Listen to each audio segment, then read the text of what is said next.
And now let's take a look at some of our Alaska headlines for this Friday morning. A death by 1,000 cuts is what they're calling it, as the university is bracing for the worst. University of Alaska is looking at seeing a 19% budget reduction under the current state budget.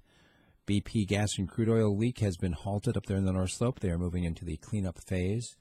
And Russian bombers flew near the Alaskan border again, actually twice in 2 days. The first one happened on Monday. The other one happened on Tuesday. We didn't hear about it right away because this one didn't have an intercept. Apparently, there's a certain classified criteria that is whether or not we're going to send up bombers or fighters to fly with their bombers and escort them out of our territory.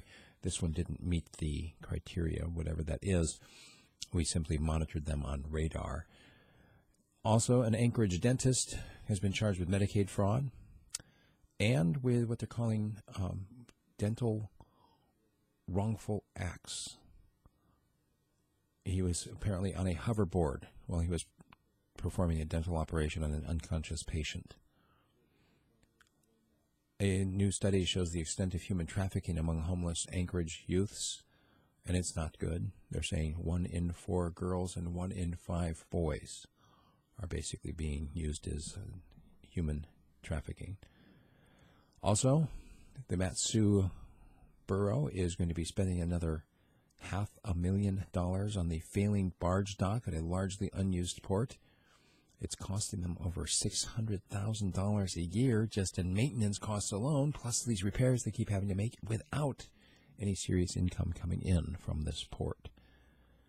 And another Anchorage footbridge has collapsed, this one on the Campbell Creek Trail. Apparently a city worker had just finished clearing out part of the trail with one of those dozer-looking things and decided to take it across the bridge, and it fell through the bridge.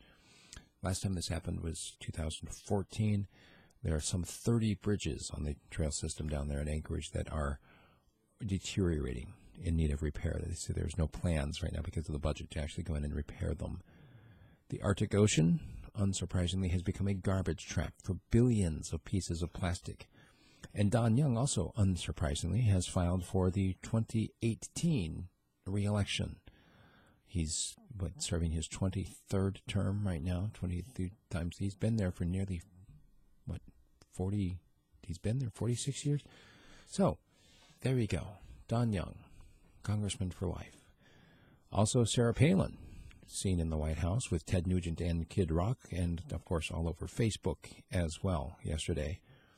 The Senate has passed a bill that came from the House providing benefits to the families of fallen police officers and firefighters, and the state of Alaska has filed a lawsuit against the feds over who owns the Knik River, specifically who owns the land under the Knik River, as technically it's not really a navigable waterway, according to the feds. The state says it's ours. Feds say, no, it's not.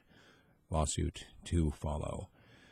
Also, in the Fairbanks area, Fairbanks students turned out to plead with the school board to keep music education, as that is a major area of cutting. They're basically going to completely axe music from the public schools in Fairbanks, at least in North Pole, if the current budget holds. That's what we've got for our Alaska News for this Friday. Make sure you check out my commentary. It has to do with the issue of free speech, as now Ann Coulter was banned from campus at UC Berkeley. She insisted that she was going to speak anyway, and now they're singing a different tune. Not sure how it's going to turn out, but I can tell you long term right now, free speech, I'm going to tell you, check out my commentary. RadioFreeSpeech.com. Thanks.